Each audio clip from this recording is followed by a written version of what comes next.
नमस्कार, माझं नाव वैष्णवी जिपकटे। तर आज आपण आपला न्यू टॉपिक स्टार्ट करणार आहोत। आपलं न्यू टॉपिक चॅप्टरचं नाव काय आहे? Plant water relation. तर प्लांट वॉटर रिलेशन हा चॅप्टर आपला जस्ट आता मिडलमध्ये पोहोचलेला आहे। याच्यानंतर जेमतेम आपले 1-2 व्हिडिओ बनतील, ठीक आहे। तर बघा, आज न्यू टॉपिक आहे आपला, what is the topic name? The new topic is translocation of water. Translocation of water. तर आपल्याला वॉटरचं ट्रांसलोकेशन कसं होते ते बघायचं आहे। तर आपण याच्या आधी काय शिकलो होतो बघा, फर्स्ट लेक्चर मध्ये आपण शिकलो की फर्स्ट आणि सेकंड, थर्ड, फोर्थ आतापर्यंत जेवढे लेक्चर झाले त्यांच्यामध्ये काय शिकलो आपण? इम्बिबिशन झालं, सेल वॉलच्या थ्रू सेल वॉलवर इम्बिबिशन झालं।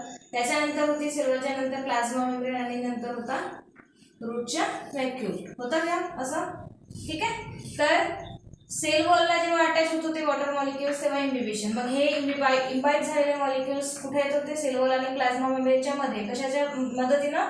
डिफ्युजनच्या मदतीनं। मग हे मधातले जे मॉलिक्युल्स आहेत हे कुठे जात होते? सेलच्या व्हॅक्यूल मध्ये, म्हणजे रूट हेअर आहे जो हा त्याच्यामध्ये, त्या व्हॅक्यूलमध्ये हे मॉलिक्युल्स ऑस्मोसिसच्या थ्रू जात होते। मग आपण ऑस्मोटिक प्रेशर पाहिलं, टर्मिनल प्रेशर पाहिलं, वॉल प्रेशर पाहिलं, हे सगळं पाहिलं। त्याच्यानंतर आपण काय पाहिलं? पाथवे पाहिला, म्हणजेच हा रूट हेअर आहे, रूट हेअरच्या मधून मग पुन्हा हे जे मॉलिक्युल्स आहेत कुठे जाणार आहेत? रूटमध्ये। मग इथे पाथ होता, इथं सेल्स होत्या, कॉर्टेक्स, एंडोडर्मिस, त्याच्यानंतर कॅस्पेरियन स्ट्रीप, पेरिसायकल आणि नंतर होती झायलम। तर एवढे अडथळे पार करून पाण्याला वरती जायचं होतं। तर आपण पाथवे पाहिला होता की कोणत्या पाथवेने वॉटर वरती जाऊ शकतो, ठीक आहे, हे पाहिलं होतं। आता आपल्याला बघायचं आहे ट्रांसलोकेशन ऑफ वॉटर। आता ट्रांसलोकेशन म्हणजे काय? तुम्हाला या शब्दाचा अर्थ माहिती आहे? लोकेशन म्हणजे काय? ठिकाण, ठीक आहे। तर एका ठिकाणाहून वॉटरचं दुसऱ्या ठिकाणी ट्रान्सफर होणे त्यालाच काय म्हणतात? ट्रांसलोकेशन। समजलं का? आता बघा, वॉटर कुठं प्रेझेंट आहे? जमिनीमध्ये। म्हणजेच वॉटर आता सध्या वॉटर कोणाजवळ आहे? रूट जवळ आहे, म्हणजे रूटकडे आहे। आता वॉटरची जागा चेंज करायची आहे, म्हणजे लोकेशन चेंज करायची आहे। आता वॉटर आहे जमिनीमध्ये, म्हणजे रूट जवळ आहे, समजा रूटमध्ये आहे वॉटर। तर वॉटर कुठं जाणार आहे? आता वरती लिव्स कडे जाणार आहे, फ्रुट्स कडे जाणार आहे, स्टेम कडे जाणार आहे। तर अदर पार्ट्स कडे जाणार आहे, जे एरियल पार्ट्स आहेत, म्हणजे हवेमध्ये आहेत, वरती आहेत, जमिनीच्या वरती आहेत, त्यांच्याकडे पाण्याला जायचंय। तर त्यांच्याकडे पाणी हा कोणत्या पद्धतीने जातो किंवा कशाच्या मदतीने जातो हे आपल्याला बघायचं आहे। तर ट्रांसलोकेशन ऑफ वॉटर समजलं का? काय आहे टॉपिकचा अर्थ? समजलं? ओके। तर बघा, ट्रांसलोकेशन ऑफ वॉटर, आणि हा टॉपिक मोस्ट इम्पॉर्टंट टॉपिक, ठीक आहे। तर याच्याकडे दुर्लक्ष करू नका। या टॉपिकमध्ये तुम्हाला 4 थेरी दिली आहे, 3 थेरी दिली आहेत। 3 की 4? I thought 3। 3 थेरी दिले आहेत, आणि या थेरी खूप जास्त इम्पॉर्टंट आहेत। डायरेक्टली या थेरीवर क्वेश्चन येऊ शकतो, तर केअरफुली ऐका, ठीक आहे। थोडेसे स्टोरी सारख्याच मी समजवण्याचा प्रयत्न करेन, ठीक आहे। तर बघा, आपण बघू काय आहे। रिव्ह्यू सुरू आहे पुस्तकाचा, माहिती आहे ना सर्वांना? तर लक्ष द्या। Translocation of water. The transport of water with dissolved minerals from root to the other aerial part like stem and leaves against the gravity is called as translocation or the ascent of sap. Ascent of sap म्हणजे काय? तर translocation कोणाचं होत आहे? Ascent of SAP. Ascent of SAP म्हणजे water, असा water ज्याच्यामध्ये काय मिक्स आहेत? मिनरल्स मिक्स आहेत। काय आहेत? मिनरल्स। म्हणजेच वॉटरचं काय झालं? ज्यूस झालं, समजा ज्यूस। काय मिक्स झाले याच्यामध्ये? मिनरल्स मिक्स झाले, म्हणजे पोटॅशियम, सोडियम, कॅल्शियम, मॅग्नेशियम, हे सगळे काय आहेत? मिनरल्स आहेत। तर हे जे मिनरल्स आहेत हे वॉटरमध्ये डिझॉल्व्ह होऊनच जाणार आहेत वरती, हे असे सिंगली जाणार नाही, असे जाऊ शकत नाही। यांना ट्रान्सपोर्ट करण्यासाठी वॉटरची गरज पडते। तर हे वॉटरमध्ये मिक्स झालेले आहेत आणि नंतर रूटमधून प्लांटमध्ये ट्रान्सपोर्ट होणार आहेत। ज्या ठिकाणी यांची गरज आहे त्या भागांमध्ये हे पोहोचणार आहे, ठीक आहे। तर जेव्हा हे मिनरल्स या वॉटरमध्ये मिक्स होऊन वरती जातील तेव्हाच त्याला काय म्हणायचं? Ascent of SAP. काय म्हणायचं? Ascent of SAP, okay. तर बघा, याच्यामध्ये पहिला पॉइंट लिहायचा ट्रान्सलोकेशन ऑफ वॉटर मध्ये काय लिहायचं? What is translocation of water? The transport of water with dissolved minerals from root to other parts of plant against the gravity. ग्रॅव्हिटीच्या अगेन्स्ट जात आहे, ठीक आहे, तर याला म्हणतात ट्रान्सलोकेशन और ascent of sap. Okay, the translocation of water occurs through the lumen of conducting element xylem, tracheids and vessels. तर बघा आता xylem आपण नाव शिकलो होतो xylem. What is xylem? xylem काय आहे? xylem is the water and mineral conducting tissue. होता काय प्लांट मध्ये झायलम हा एक पाईप असतो जो काय ट्रान्सपोर्ट करतो? वॉटर अँड मिनरल्स, वॉटर आणि मिनरल्स ट्रान्सपोर्ट करतो. ओके, तर बघा हा झायलमचे प्रकार असतात. बरं, झायलम म्हणजे काय? झायलम म्हटलं की झायलमच नाही, झायलमचे 4 प्रकारचे सेल असतात, ठीक आहे. तर 4 प्रकारच्या सेलमध्ये तुम्हाला या सेलपैकी 2 सेल तुम्हाला दिलेले आहेत. तर 4 प्रकारच्या सेल आधीच मी सांगून टाकते, तुम्ही 11व्या वर्गामध्ये शिकलेले असाल. तर anatomy of plant I think असा एक चॅप्टर असतो 11वीमध्ये आहे, तर त्याच्यामध्ये तुम्ही शिकले असाल की झायलमचे 4 टाईप असतात, फ्लोएमचे पुन्हा 4 टाईप असतात. तर मी असे कन्सिडर करते की तुम्ही 11व्या वर्गामध्ये शिकलेले असाल. तर बघा झायलमचे प्रकार असतात कोणते? ट्रॅकिड्स, त्याच्यानंतर असतात वेसल्स, त्याच्यानंतर झायलम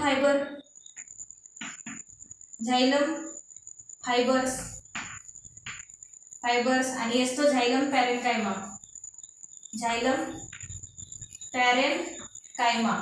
तर हे असतात झायलमचे टाइप्स, ठीक आहे. तर या 4 टाइप्स पैकी तुम्हाला 2 टाइप्स या ठिकाणी दिलेले आहेत. 2 टाइप्सचा उल्लेख या ठिकाणी केलेला आहे. तर काय म्हणत आहे बघा, xylem of water occurs through lumen of conducting element xylem, tracheids and vessels. तर झायलम मधून जो वॉटर बघा translocation of water occurs through, हा जो वॉटरचा ट्रान्सलोकेशन आहे तो कुठून होतो? तर झायलमच्या या कंडक्टिंग टिश्यू मधून. कोणते? ट्रॅकिड्स आणि वेसल्स मधून. तर यांच्याही कोणत्या पार्ट मधून? ल्युमेन मधून. ल्युमेन म्हणजेच बघा ट्रॅकिड्स कसे असतात बघा, लक्ष द्या. ट्रॅकिड्स असे असतात की यांच्यामध्ये एका बाजूनी असा होल असतो आणि दुसऱ्या बाजूनी माहिती अशी जाडीसारखा स्ट्रक्चर असतो, म्हणजेच इथून असे होल असतात. चाळणी माहिती आहे तुम्हाला? हा, तर सेम तसेच, म्हणजे इथून वॉटर येईल आणि वॉटर या छिद्रांमधून वरती जाईल. आणि वेसल म्हणजे काय असतात? वेसलमध्ये असा एलिमेंट आहे ज्याच्यामध्ये दोन्ही बाजूने काय असतो? असा होल असतो, डायरेक्ट होल. तर हे असतात वेसल्स आणि हे असतात ट्रॅकिड्स, ठीक आहे. तर मी समजावून सांगण्यासाठी बघा एक गोष्ट पण आलेली आहे. कोणती? बघा ही काय आहे? झायलम. दिसत आहे का? हां, ही झायलम आहे. तर झायलमच्या मधात हा जो तुम्हाला हे दिसत आहे ल्युमेन, होल दिसत आहे, याला म्हणायचं काय? म्हणायचं ल्युमेन. काय म्हणायचं? या होलला ल्युमेन म्हणायचं. आता याचंच ट्रॅकिड्स बनवून दाखवते मी. बघा ही झायलम आहे. आता जर एखाद्या या पाईपच्या वरती असे चाळणीसारखा स्ट्रक्चर असेल तर त्याला म्हणायचं मग ट्रॅकिड. काय म्हणायचं? ट्रॅकिड. ट्रॅकिडच्या वरती इथं काय असणार आहे? छिद्र असणार आहे छोटे छोटे आणि खालून होल असणार आहे, ठीक आहे. तर हा आहे ट्रॅकिड आणि ही आहे झायलम. समजलं? हा. तर आता बघा काय आहे समोर. हा, तर ऑल वॅस्क्युलर प्लांट, जे वॅस्क्युलर प्लांट असतात म्हणजे ज्यांच्यामध्ये वेसल्स असतात, कोणते? झायलम आणि फ्लोएम. तर त्यांच्यामध्ये आपल्याला हे 2 प्रकारचे झायलम एलिमेंट्स पाहायला मिळतात, ट्रॅकिड आणि वेसल्स. तर यांच्यामधूनच ॲसेंट ऑफ सॅप हा फ्लो होतो. ओके. हा, तर काय आहे बघा, समोर यांची नावं येतील म्हणून आधी समजून घ्या. ओके. तर बघा, ringing experiments has proved that झायलम is a part of ascent of sap. तर रिंगिंग एक्सपेरिमेंट म्हणजे जे आता एक्सपेरिमेंट आपण पाहणार आहोत आणि आतापर्यंत जे आलेले आहेत एक्सपेरिमेंट, त्यांच्यामधून आपल्याला हे समजते. सगळ्या एक्सपेरिमेंटमध्ये हे सांगितलंय की झायलम हा असा म्हणजे नळी आहे, अशी नळी आहे ज्याच्यामधून ॲसेंट ऑफ सॅप फ्लो करतो. झायलम मधूनच वॉटर आणि मिनरल्स ट्रान्सपोर्ट होतात. हे आपल्याला रिंगिंग एक्सपेरिमेंट म्हणजे होत आहे एक्सपेरिमेंट आतापर्यंत झालेले आहेत त्यांच्यामधून कळलेलं आहे. ठीक आहे. तर several mechanisms or theories have been put for to explain the mechanism of translocation of water. भरपूर थिअरी झाल्या हे वॉटरचं मेकॅनिझम समजावून सांगण्यासाठी. कोणत्या कोणत्या आल्या बघा. Vital force theory, relay pump theory, physical force theory, root pressure theory etcetera. We shall consider the following 3 theories. आपण 3 थेरी शिकणार आहोत. कोणत्या 3 थेरी आहेत त्या मी सांगते समोर. तर एक एक आपण थेरी बघू. तर पहिली थेरी आहे रूट प्रेशर थेरी. कोणती थेरी आहे पहिली? Root pressure theory. ह्या थेरी कशासाठी झाल्या की वॉटरचं ट्रान्सलोकेशन झायलम मधून कशा पद्धतीनं होते ते सांगण्यासाठी ह्या थेरीज आहेत. तर पहिली थेरी कोणती आहे? Root pressure theory. Root pressure theory किंवा यालाच म्हणतात व्हायटल. व्हायटल्स आहे का? ओके, व्हायटल थेरी दुसरं नाव. तुम्हाला क्वेश्चन येऊ शकतो एक्झाम मध्ये रूट प्रेशर थेरी या नावाने येऊ शकतो किंवा व्हायटल थेरी सुद्धा येऊ शकतो. ओके. तर काय म्हणते ही थेरी बघा. According to this theory the activity of living cells of root is responsible for translocation of water. तर ही थेरी म्हणते की वॉटरच्या ट्रान्सलोकेशन साठी कोण रिस्पॉन्सिबल आहे? Activity of living cells.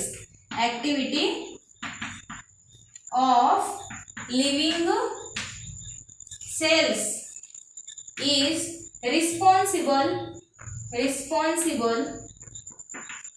for translocation of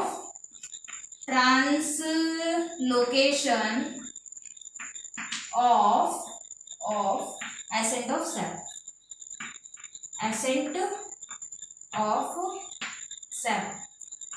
ठीक आहे. तर ऍसेंट ऑफ सॅपला ट्रान्सफर करण्यासाठी कोणाची ऍक्टिव्हिटी असते? ऍक्टिव्हिटी ऑफ लिव्हिंग सेल्स हे रिस्पॉन्सिबल असतात ट्रान्सलोकेशन ऑफ ऍसेंट ऑफ सॅपसाठी.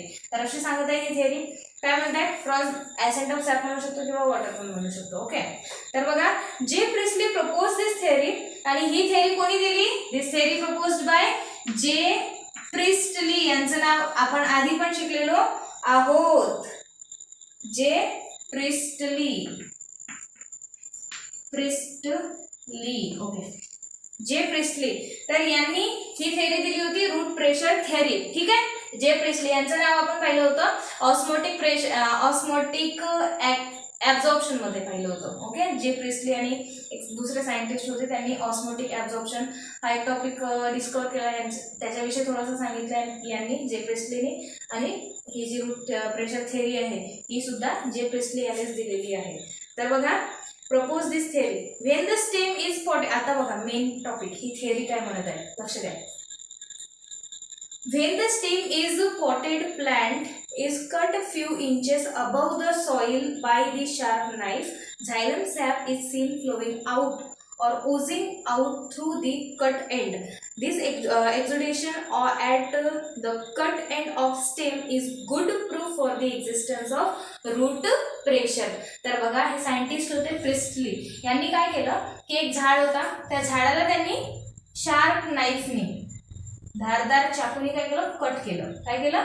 कट केलं. आणि झाडाला त्यांनी कट केल्यावर त्यांनी असं पाहिलं की जिथून आपण कट केलं तिथून त्यांना असं पाण्याचे थेंब वरती आल्यासारखे दिसले. कधी केलं का तुम्ही कट? गुलाबाची फांदी वगैरे आपण लावतो ना कलम करण्यासाठी.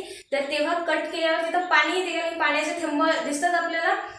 तर त्यांच्यावरून या ऍसेंट ऑफ सॅप म्हणजे याच वॉटरवरून त्यांना समजलं की हा जो वॉटर आहे हा झायलमच्या थ्रू वरती येत आहे. आणि हा वॉटर कशामुळे वरती येत आहे?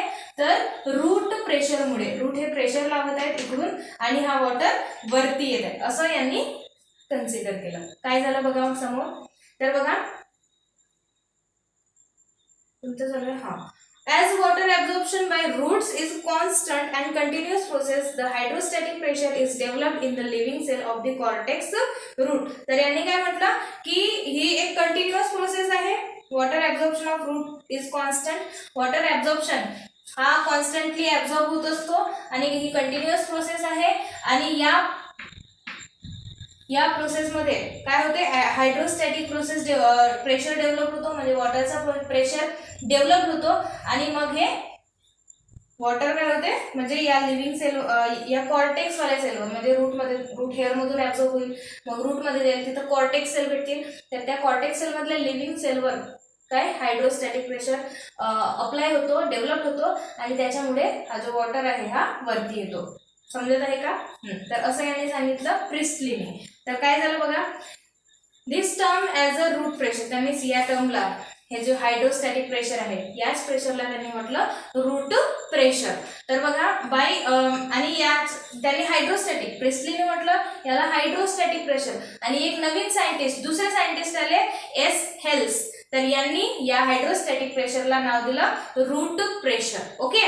तर बघा, it is due to root pressure water along with the dissolved minerals is not only forced by xylem but it is also conducted upwards against the gravity. तेच तर हे जे सायंटिस्ट होते एच हेल्स, त्यांनी म्हटलं की हे जे एसेंट ऑफ सॅप आहे म्हणजेच हे वॉटर सोबत मिक्स झालेले मिनरल्स आहेत, ठीक आहे. तर हे मिनरल्स फक्त झायलमने फोर्स केलेले म्हणजे झायलमनेच ट्रान्सपोर्ट होतात, ठीक आहे, पण हे अगेन्स्ट द ग्रॅव्हिटी ट्रान्सपोर्ट होतात हे त्यांनी सांगितलंय. आपल्याला हे तर ट्रान्सलोकेशन वरूनच माहिती झालं काय होते. तर त्यांनी प्रिस्टलीने काय केलं, आधी सांगितलं की त्यांनी काय केलं, एक झाडाला कट करून पाहिलं आणि त्या झाडाच्या वरतून त्यांना काय दिसले, वॉटरचे मॉलिक्युल्स दिसले. त्याच्यावरून त्यांनी सांगितलं की खालून एक हायड्रोस्टॅटिक प्रेशर लागत आहे, म्हणजे वॉटरकडून एक प्रेशर लागत आहे, म्हणजे वॉटर त्या प्रेशरने वरती येत आहे. तर आणि मग दुसरे सायंटिस्ट आले एच हेल्स, त्यांनी म्हटलं की हा जो हायड्रोस्टॅटिक प्रेशर आहे तोच कोणाचा प्रेशर आहे, रूट प्रेशर आहे. कोणता प्रेशर, रूट प्रेशर. तर या रूट प्रेशरने हा जो वॉटर आणि मिनरल्सचा मिक्सचर आहे तो वरती जात आहे, कशामधून, झायलममधून, आणि याच झायलममधून वरती जात आहे, ठीक आहे. आणि तो कशा पद्धतीनं अगेन्स्ट द ग्रॅव्हिटी जात आहे, म्हणजे ग्रॅव्हिटी खालच्या बाजूने लागत आहे तर वॉटर वरच्या बाजूने जात आहे, म्हणजे अगेन्स्ट द ग्रॅव्हिटी. समजलं का? तर बघा एवढं सांगितलं त्यांनी. मग बघा, root pressure seems to be largely an osmotic phenomena and development is an active process. ही जी रूट प्रेशर आहे, रूट प्रेशरमुळे जो वॉटर वरती जातो ती एक प्रकारची ऍक्टिव्ह प्रोसेस आहे. कोणती प्रोसेस आहे? Active process. ऍक्टिव्ह प्रोसेस म्हणजे जिच्यामध्ये ज्या प्रोसेसला एनर्जी लागते त्या प्रोसेसला ऍक्टिव्ह प्रोसेस म्हणतात. तर ही जी रूट प्रेशर आहे ही एक ऍक्टिव्ह प्रोसेस आहे, ठीक आहे. तर काय म्हणतात बघा पुन्हा, the value of root pressure is +1 and +2 bars which is enough to pump water to height 10 to 20 meters. तर रूट प्रेशरची व्हॅल्यू किती असते? +1 to +2 एवढी रूट प्रेशरची व्हॅल्यू आहे, +1 पासून तर +2 पर्यंत. आणि ही व्हॅल्यू इनफ आहे कशासाठी? 10 ते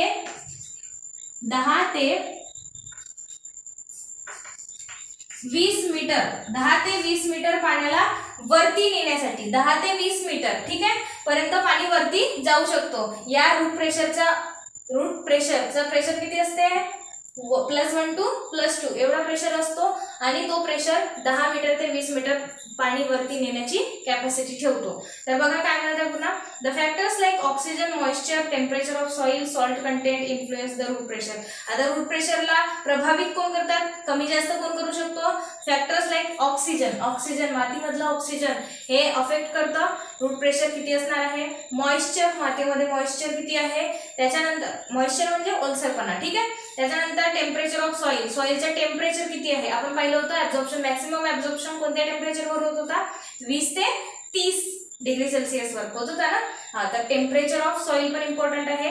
आणि सॉल्ट कंटेंट, मातीमध्ये मिठाचं प्रमाण किती आहे, सॉल्ट किती आहे, जसे मॅग्नेशियम हे सगळे यांचे सॉल्ट्स, ठीक आहे. तर हे किती प्रमाणात आहेत हे सुद्धा रूट प्रेशरवर अफेक्ट करतात. आता बघा ही थेअरी तर आली, प्रिस्टलीने दिली, ठीक आहे. तर पण या थेअरीवर काही विरोध पण आले, विरोध आला म्हणजेच लिमिटेशन्स आले या थेअरीचे. तर हा क्वेश्चन इम्पॉर्टंट म्हणजे क्वेश्चन इम्पॉर्टंट आहे, बोर्डमध्ये येऊ शकतो की रूट प्रेशर थेअरीचे लिमिटेशन्स लिहा किंवा ऑब्जेक्शन्स लिहा. तर काय म्हणतात, काय आहे ऑब्जेक्शन्स बघा. Although ascent of sap takes place due to root pressure, there are certain objections raised such as. तर ascent of sap ही जी थेअरी, ही रूट प्रेशर थेअरी आहे याच्यावर काही ऑब्जेक्शन्स आले. ते कोणते होते बघा. पहिला objection, it is not applicable to plants taller than 20 metres. तर पहिला ऑब्जेक्शन काय म्हणत आहे की ही जी थेअरी आहे, आता या थेअरीच्या अनुसार तर म्हणत आहे की रूट प्रेशर किती असतो? +1 आणि +1 ते +2 असतो आणि तो प्रेशर फक्त 10 ते 20 मीटर अंतरावरच वॉटर ट्रान्सपोर्ट करू शकतो. तर मग भरपूर झाड आहेत जे 10 ते 20 मीटर पेक्षाही उंच असतात. मग अशा झाडांचं काय, तर बघा ही थेरी या ठिकाणी फेल पडली की जे झाडं 20 मीटर पेक्षा उंच असतील त्या झाडांवर तर ही थेरी कामच करणार नाही. ठीक आहे. त्याच्यानंतर काय म्हणतात बघा, पहिला ऑब्जेक्शन. ठीक आहे, 20 मीटर पेक्षा जास्त झाडं टॉल असतील, टॉलर दॅन 20 मीटर वर ही थेरी फेल पडली. पहिला ऑब्जेक्शन. दुसरा ऑब्जेक्शन काय म्हणत आहे, ascent of sap can also occurs even in the absent of root system. आता ॲसेंट ऑफ सॅप, प्रिस्टलीने काय पाहिलं होतं, रूट होते म्हणजे झाड लागलेलं होतं कुंडीमध्ये आणि त्यांनी इथून कट केलं आणि त्यांना ॲसेंट ऑफ सॅप दिसलं म्हणजे इथं वॉटर दिसला आलेला. पण दुसरं ऑब्जेक्शन आहे की ज्या झाडांना मुळं नाही आहेत त्या झाडांना असं कट केल्यावर सुद्धा इथं ॲसेंट ऑफ सॅप दिसतो. तर हाही कट झाला. रूट प्रेशर म्हटलंय तर ज्या झाडांमध्ये रूटच नाही त्यांचं रूट प्रेशर काय असणार आहे समजत आहे का. जसे आता कोणत्या झाडांना रूट नसतात रे, अमरवेल पाहिली आहे का कधी, पिवळ्या रंगाची असते, झाडांवर गुंफलेली असते. ठीक आहे, तर त्या अमरवेलला तर मुळच नाहीये, मग त्यांच्यामध्ये ॲसेंट ऑफ सॅप कसं दिसते. तर याच्यावरून ही जी थेरी आहे ही फेल पडली. दुसरा ऑब्जेक्शन काय आहे, रूट सिस्टम ॲबसेंट, ज्याच्यामध्ये रूट सिस्टम ॲबसेंट आहे, रूट सिस्टम ॲबसेंट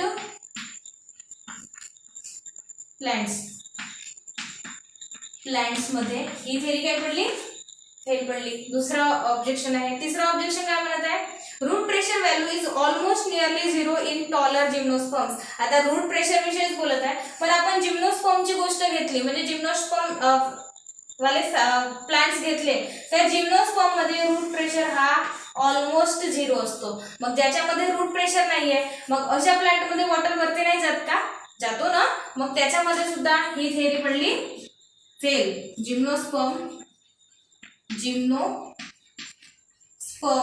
मध्ये रूट प्रेशर असतो 0, तर ही पण फेल पडली. तिसरा पॉइंट. त्याच्यानंतर चौथा पॉइंट काय आहे, in actively transpiring plants no root pressure is developed. जे प्लांट्स ऍक्टिव्हली नेहमी ट्रान्सपिरेशन करत असतात, त्यांच्यामधून वॉटर आउट होत असतं, रूट लीफ मधून वॉटर जर रिलीज होत असेल in the form of vapours तर त्यांच्यामध्ये रूट प्रेशर कधी लागतच नाही, पॅसिव्हली ॲब्झॉर्प्शन होते, ऍक्टिव्ह प्रोसेस नसते त्यांच्यामध्ये. तर जे प्लांट्स ट्रान्सपिरेशन करतात म्हणजेच काय, ऍक्टिव्हली ट्रान्सपिरेशन करतात त्यांच्यामध्ये रूट प्रेशर डेव्हलप होत नाही, मग तिथं ही रूट प्रेशर थेरी फेल पडते. म्हणजे ऍक्टिव्हली ट्रान्सपायरिंग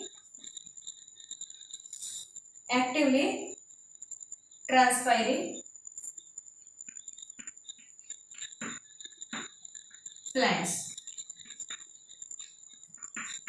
फेल. त्याच्यानंतर चार झाले. पाचवा आणि लास्ट ऑब्जेक्शन काय आहे, Xylem shaft under normal conditions is under the tension. It shows negative hydrostatic pressure or high osmotic pressure. तर हे जे Xylem shaft आहे यांच्यामध्ये असतो निगेटिव्ह हायड्रोस्टॅटिक प्रेशर आणि और हाय ऑस्मोटिक प्रेशर. यांच्यामध्ये ऑस्मोटिक प्रेशर हाय आहे, Xylem हायड्रोस्टॅटिक प्रेशर निगेटिव्ह आहे. निगेटिव्ह म्हणजे काय झालं, 0 पेक्षाही कमी झाला का, तर मग एवढा कमी हायड्रोस्टॅटिक प्रेशर असेल तर रूट प्रेशर पण कमी असेल. रूट प्रेशर कमी तर पाणी वरती जाईल, म्हणजे अशा ज्या प्लांट्समध्ये रूट प्रेशर कमी आहे त्यांच्यामध्ये पाणी तर वरती जाणारच नाही, मग ते झाड तर जगायलाच नाही पाहिजे होते, मग ते झाडं कशी जगतात. तर हा एक आहे पाचवा ऑब्जेक्शन. तर हे 4 ऑब्जेक्शन्स आहेत रूट प्रेशर थेअरीचे. समजले का. पहिलं ऑब्जेक्शन, जे झाडं 20 मीटरपेक्षा लांब आहेत त्यांच्यामध्ये ही थेअरी काम करत नाही. दुसरा, ज्यांच्यामध्ये रूट सिस्टम ॲबसेंट आहे त्यांच्यामध्ये ॲसेंट ऑफ सॅप दिसणार नाही म्हणून ही थेअरी फेल पडली. चौथा, जिम्नोस्पर्म मध्ये रूट प्रेशर राहतच नाही तर त्याच्यामध्ये सुद्धा ही पुन्हा फेल. आणि त्याच्यानंतर ऍक्टिव्हली ट्रान्सपायरिंग प्लांट्स मध्ये सुद्धा फेल. आणि Xylem मध्ये नॉर्मल कंडिशनमध्ये बघा निगेटिव्ह हायड्रोस्टॅटिक प्रेशर असतो आणि त्याच्यामुळे प्रत्येक प्लांटमध्ये हे काय अप्लिकेबल नाही आहे ही थेरी, म्हणून काय होईल, थेरी फेल. सायन्समध्ये थेरी फेल कशी होते, जर आता बघा तुम्ही एक एक्सपेरिमेंट केला आणि तो एक्सपेरिमेंट जगातल्या सगळ्या गोष्टींवर, म्हणजे तुम्ही ज्या भागामध्ये तुमचा एक्सपेरिमेंट केलेला आहे तर त्या भागात तुम्ही पाहिला की अरे या गोष्टीवर पण ही आपली थेरी अप्लिकेबल आहे, या गोष्टीवर पण आहे, या गोष्टीवर, अशा तुम्ही 1000 गोष्टी शोधून काढा आणि एक जरी गोष्ट त्या गोष्टीला मान्य करत नसेल तर ती थेरी होते फेल, सरळ फेल. समजलं का? तर बघा त्याच्यानंतर काय आहे, दुसरी थेरी आहे कॅपिलरी थेरी, कॅपिलॅरिटी थेरी. आता कॅपिलॅरिटी थेरी काय म्हणते, आधी मला सांगा रूट प्रेशर थेरी समजली का? इझी होती. कोणी दिली होती? प्रिस्टलीने दिली होती. अकॉर्डिंग टू कशाच्या बेसिसवर? रूट प्रेशरच्या बेसिसवर. ॲसेंट ऑफ सॅप त्यांनी पाहिला होता कट करून झाडाला, तर त्याच्यामुळे त्यांनी ही थेरी दिली. आता दुसरी थेरी आहे कॅपिलॅरिटी थेरी. दुसरी आहे का? Okay, capillarity theory. Capillarity theory याला दुसरं नाव आहे physical force theory. Physical force theory. आता फिजिकल फोर्स थेरी काय आहे बघा, capillarity theory. According to this theory physical forces and dead cells are responsible for this ascent of sap. तर या थेरीनुसार कोण रिस्पॉन्सिबल आहे याच्यासाठी? फिजिकल फॅक्टर्स म्हणजे फिजिकल फोर्सेस कोणते असतात ते पाहू आपण. फिजिकल फोर्सेस आणि डेड सेल्स रिस्पॉन्सिबल असतात. कोणते सेल्स? Dead cells. मागच्या थेरीमध्ये आपण पाहिलं होतं living cells. Living cells actively काम करत होत्या, रूट प्रेशर डेव्हलप होत होता.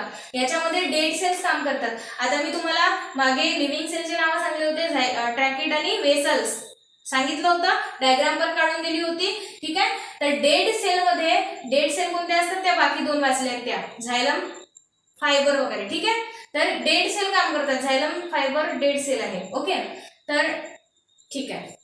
तर according to this theory physical forces and dead cells are responsible for ascent of sap. याच्यामध्ये ॲसेंट ऑफ सॅप दिसतो पण त्याच्यासाठी रिस्पॉन्सिबल कोणाला सांगितलेलं आहे? डेड सेल्सला. ओके, आणि फिजिकल फोर्सेसला कोणते आहेत बघा. In this theory was put forth by Boehm in 1863. He theory कोणी दिली होती? बोहेम in 1863 मध्ये. तर या सायंटिस्टचे नाव लक्षात ठेवायचं, कोणत्या सायंटिस्टने कोणती थेरी दिली होती. रूट प्रेशर थेरी दिली होती प्रिस्टलीने, आणि कॅपिलॅरिटी थेरी दिली आहे बोहेमने. केव्हा? 1863 मध्ये. ओके, तर बघा त्याच्यानंतर wick dipped in the oil lamp show capillarity due to which oil is raised upwards. The conduction of water in the straw dipped in water is raised to a certain height because of capillarity. The height to which water is raised dipped in the diameter of the straw. तर बघा लक्षात द्या, depends on the diameter of the straw. तर हे जे scientist होते Boheme यांनी काय केलं की एका ऑइलमध्ये एक नळी डिप केली आणि त्याच्यामुळे नळी डिप केल्यामुळे काय झालं, ऑइल हा कॅपिलरीच्या थ्रू वरती आला. ठीक आहे, तर यांना असं वाटलं की हे जे झाड आहेत, मुळं आहेत, हे कुठे कशामध्ये डिप केलेले आहेत? पाण्यामध्ये. जमिनीमध्ये पाणी आहे ना, तर पाण्यामध्ये डिप केलेले आहेत. तर हे जे पाण्यामध्ये रूट आहेत यांच्यामध्ये कॅपिलरी इफेक्ट शो होतो. म्हणजे ही नळी आहे, या नळीमधून मग वॉटर वरती येतो. जसं इकडे तेल आला होता तसं इकडे वॉटर येतो असं यांना वाटलं. तर बघा, आणि यांनी सांगितलं की ही जी द हाईट टू विच, म्हणजे इथून वॉटर किती वरती जाणार आहे हे कोण डिसाईड करणार आहे? या नळीची जी डायमीटर आहे ती डिसाईड करेल की पाणी किती वरती जाणार आहे. आणि मागची थेरी कशामध्ये फेल पडली होती? हाईटमुळे फेल पडली होती ना.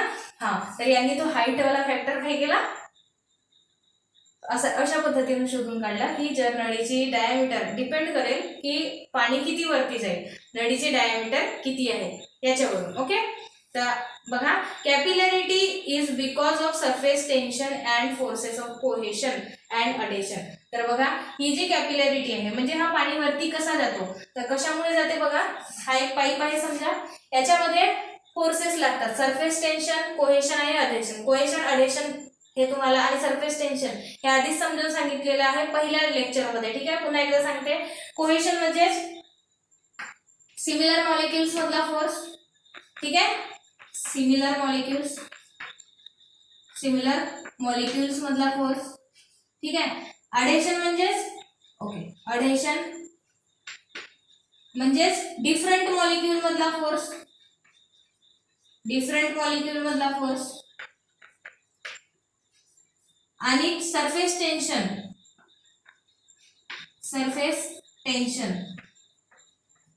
टेन्शन हा कोहेशन मुळेच येतो. म्हणजे सारखे मॉलिक्युल्स, जसे आता बघा इथं या सरफेस वरचे मॉलिक्युल्स बघा, इथं वॉटर मॉलिक्युल्स आहेत.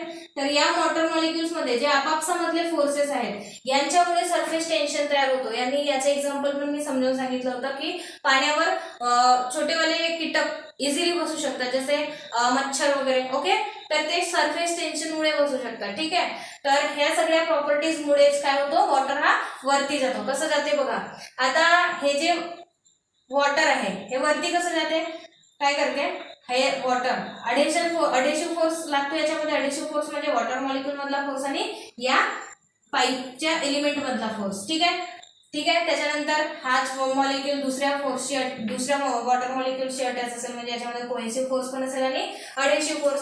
मग हे वॉटर मॉलिक्युल्स म्हणजे बघा समजावून सांगते.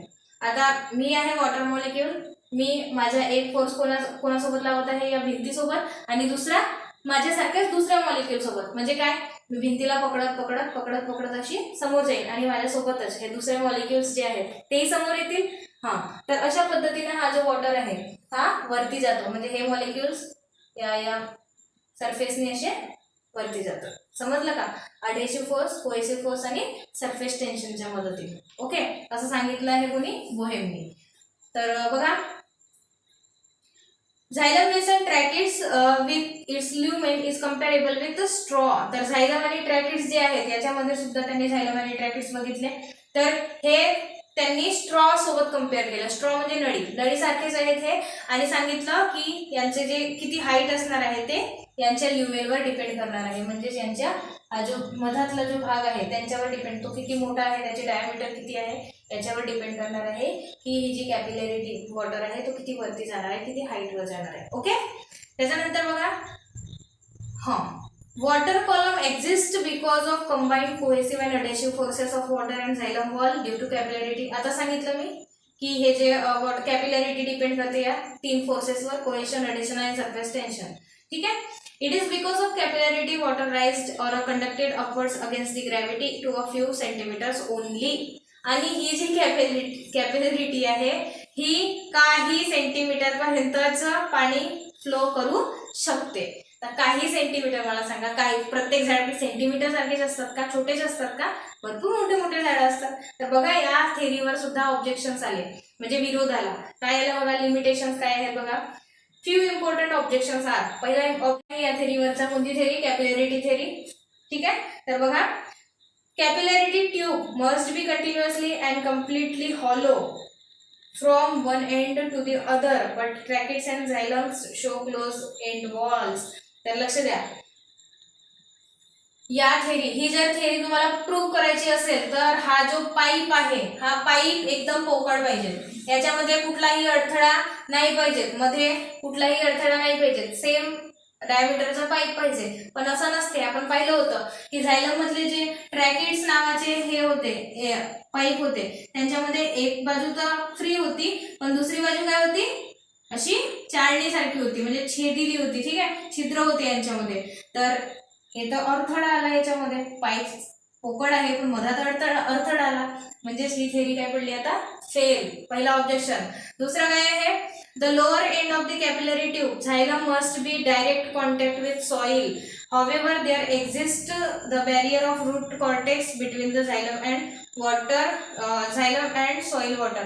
तर दुसरी कंडिशन काय म्हणत आहे, जर कॅपिलरी थेरी म्हणजे कॅपिलॅरिटी जर आपल्याला एक्सप्लेन करायचं असेल की वॉटर वरती जातो, तर हे जे रूट्स असतात ते डायरेक्ट त्यांच्यामध्ये हे झायलमचे पाईप आहेत हे डायरेक्टली ओपन व्हायला पाहिजेत, पण आपण पाहिलं होतं हे डायरेक्टली ओपन होतात का? नाही. आधी सेल वॉल असते, मग प्लाझ्मा मेम्ब्रेन असते, मग रूट हेअरचा काय असतं व्हॅक्यूल असतो, मग रूट मधून जातात कॉर्टेक्स येते, एंडोडर्मिस येते, त्याच्यानंतर कॅस्पेरियन स्ट्रिप्स येतात, पेरिसायकल येते. एवढे सारे अडथळे पार करून वॉटर वरती जातो.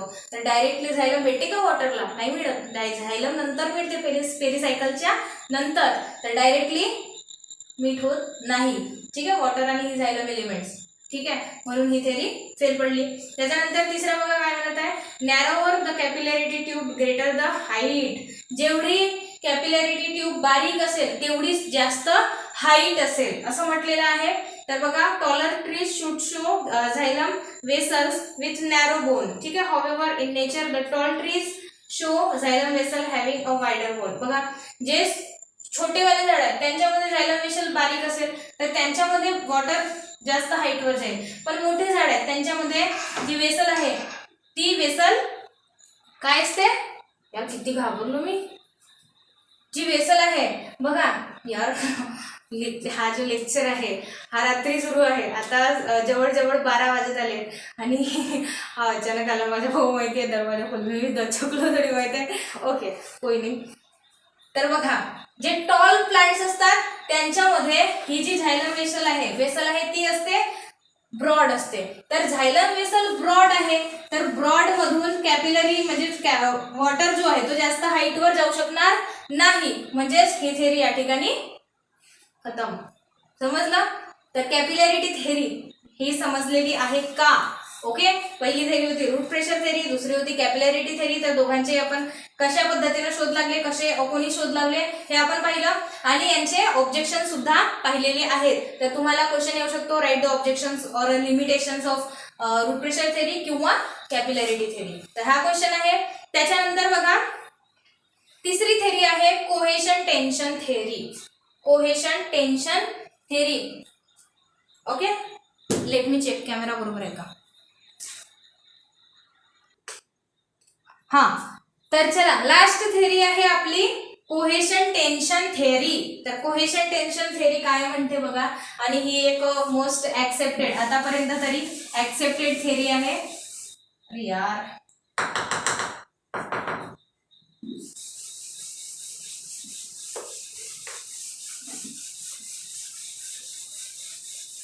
कपडा दे मिस्टर खराब. तर कोहेशन टेन्शन थेरी बघायचे. Okay,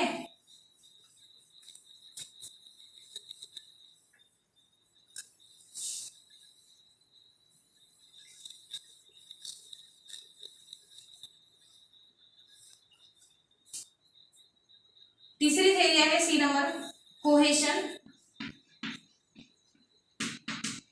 tension theory.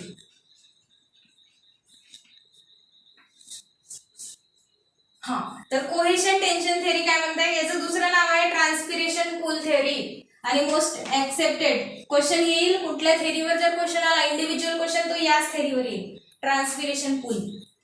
ट्रान्सपिरेशन पूल. ओके, तर बघा काय म्हणत आहे, पहिलाच वाक्य, This is presently widely accepted theory explaining the ascent of sap in plants.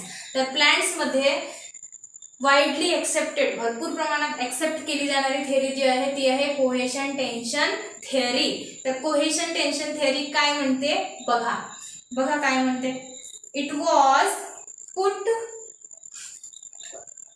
Fourth by Dixon and Joly. ही जी थेरी होती ती कोणी दिली, डिक्सन अँड जॉली. नाव लक्षात ठेवायचे सायंटिस्टचे. इयर दिलाय का?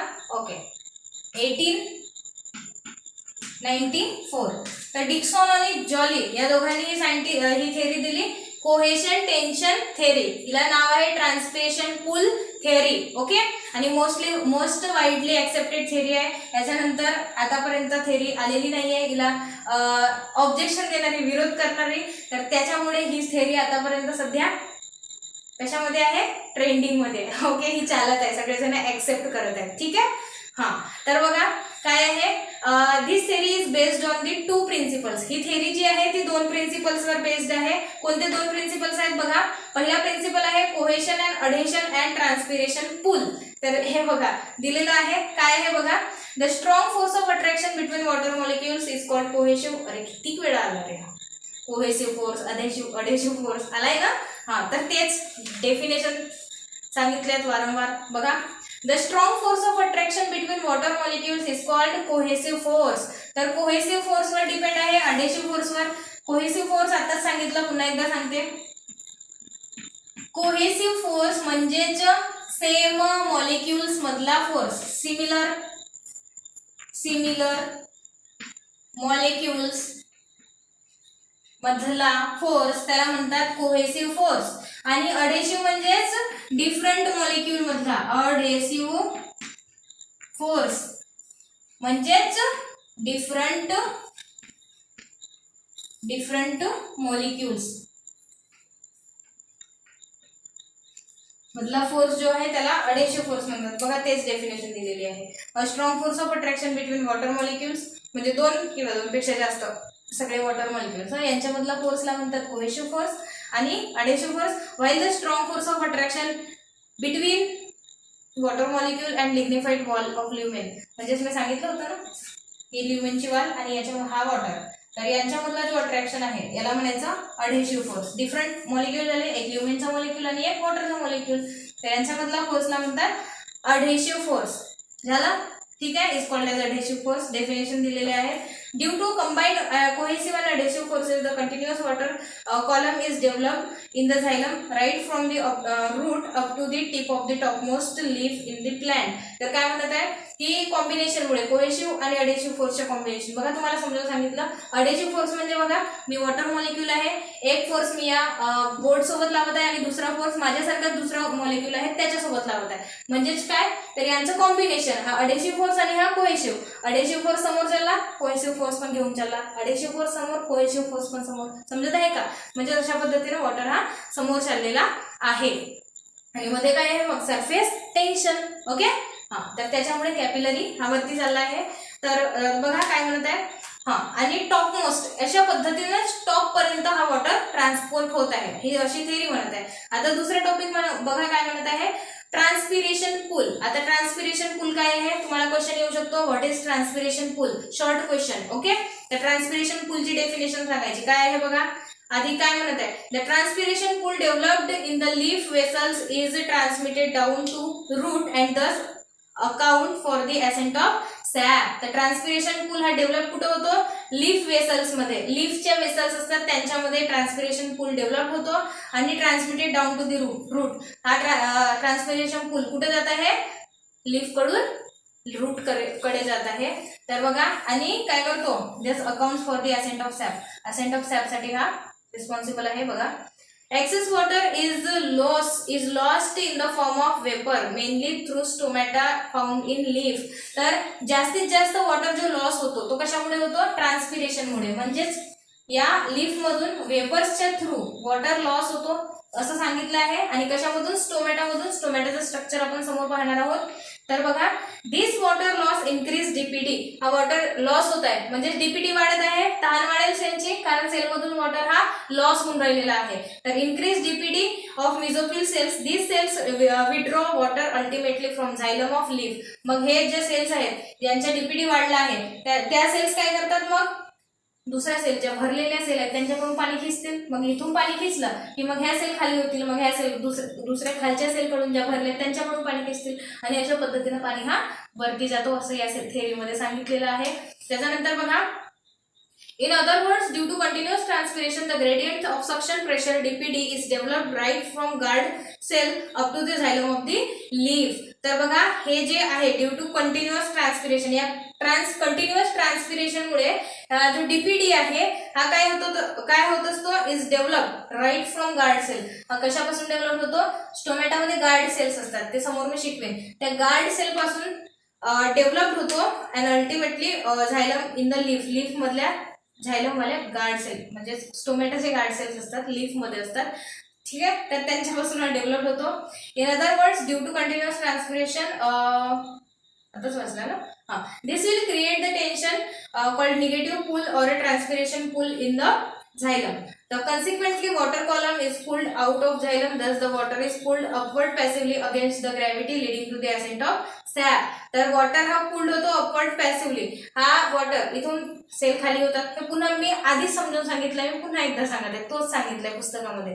काय म्हणत आहे की ट्रान्सपिरेशन मधून, लिफ्ट मधून ट्रान्सपिरेशनच्या थ्रू पाणी हा उडतो हवेमध्ये वॉटर वेपर्सच्या फॉर्म मध्ये. मग इथल्या सेल खाली होतात, यांचा डीपीटी वाढतो. मग ह्या सेल्स दुसऱ्या सेल भरल्यावाल्या सेल्स टर्जिट सेल मधून वॉटर खिचतात. मग ह्या ज्या टर्जिट सेल होते त्या खाली होतात. मग तिथला वॉटर मग त्या सेल्स काय करतात, खालच्या सेल्स मधून ज्या टर्जिट असतात त्यांच्याकडून खिचतात. मग असं असं खिचत खिचत खिचत खिचत काय होते, वॉटर वरतीपर्यंत ट्रान्सफर होतो. समजलं का? तर या थेरीच्या पण लिमिटेशन आहेत, पण ह्या लिमिटेशन असून सुद्धा ही थेरी काय आहे, वाईडली ॲक्सेप्टेड थेरी आहे. बघा लिमिटेशन काय आहेत, ऑब्जेक्टिव्ह काय आहेत, ऑब्जेक्शन्स काय आहेत बघा. For transpiration pull to operate water column should be unbroken and continuous. ज्याच्यामध्ये आपण तर ट्रान्सपिरेशन पूलसाठी, आता ट्रान्सपिरेशन पूलसाठी ही जी प्रोसेस आहे, ही जी पाईप आहे ही कंटिन्युअस असायला पाहिजे. ठीक आहे, कुठेही अनब्रोकन म्हणजे तुटलेली नको. त्याच्यानंतर बघा, however due to temperature fluctuation during day and night gas bubbles may enter in water column breaking the continuity. काय होते, टेम्परेचर जर चेंज झाला सॉइलच्या, दिवस रात्र टेम्परेचर चेंज होते, दिवसानं ऊन असते, रात्री सावली असते, तर त्याच्यामुळे सॉइलचे टेम्परेचर चेंज होतो. आणि टेम्परेचर चेंज झालं तर काय होतं, त्यांच्यामध्ये बबल्स बनतात. आणि हे बबल्स काय करतात, मग अडथळा, ट्रान्सपिरेशन पूलसाठी अडथळा आणतात. ठीक आहे, आणि त्याच्यामुळे मग व्यवस्थित ट्रान्सपिरेशन पूल नाही झालं तर मग ही थेरी कॅन्सल. ठीक आहे, बघा त्याच्यानंतर काय म्हणत आहे, this mechanism assumes that tracheids are more efficient than the vessels as their end walls support water column. तर बघा या मेकॅनिझम मध्ये ट्रॅकिड्स पेक्षा वेसल्स हे जास्त सपोर्टिव्ह असतात, कारण वेसल ह्या दोन्ही बाजूनी काय असतात, पोकळ असतात. ठीक आहे, आणि ट्रॅकिड्स एका बाजूनी पोकळ आणि दुसऱ्या बाजूनी शिव लाईक असतात. शिव म्हणजे चाळणी. ठीक आहे, चाळणी सारखे असतात. तर याच्यामध्ये अडथळा येईल, हा अडथळा आहे. तर ह्या वेसल्स जे आहेत ह्या सपोर्टिव्ह असतात जास्त. ओके, त्याच्यानंतर इफिशियंट आहेत, चांगले आहेत. However the vessels are more evolved and ट्रॅकिड्स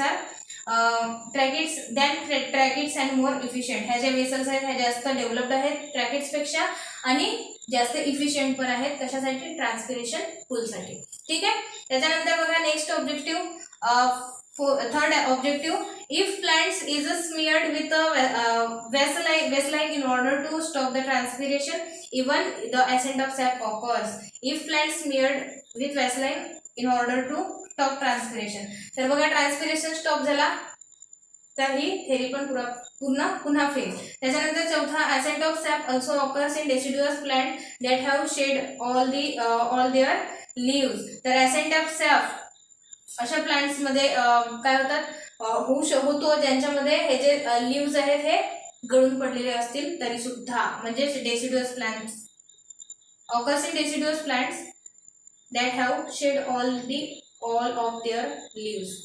त्यांच्या लिव्स वर शेड. ओके, अरे हा टॉपिक लास्टवाला टॉपिक थोडंसं बघून गेलो. This point. ठीक आहे, these observations point to the fact that besides physical forces, activity of living cells seems to be necessary for lifting the water column up. तर बघा, these observations point to the fact that besides the physical forces, आता हे जे point आहेत सगळे आपण पाहिले, यांच्यामध्ये फिजिकल फोर्सेस आले कोणते, कोहेशन आणि अडेशन फोर्स. तर हे फोर्सेस आणि ऍक्टिव्हिटी ऑफ लिव्हिंग सेल्समुळे नेसेसरी फॉर लिफ्टिंग द वॉटरला लिफ्ट करण्यासाठी, वॉटरला वरती नेण्यासाठी फिजिकल फोर्सेस येतात आणि लिव्हिंग सेल्सची ऍक्टिव्हिटी येते. ओके, आणि ही थेरी मोस्ट ऍक्सेप्टेड आहे. कोणी दिली होती, डिक्सन आणि जॉली यांनी दिली होती. तर हे सगळे पॉईंट लक्षात ठेवायचे, लिमिटेशन लक्षात ठेवायचे. तर आजचा टॉपिक इथं संपलेला आहे आणि मोस्ट इम्पॉर्टंट टॉपिक आहे, लक्षात ठेवा. ओके, जर काही डाऊट असेल तर कमेंटमध्ये नक्की कळवा. ओके, तर बाय.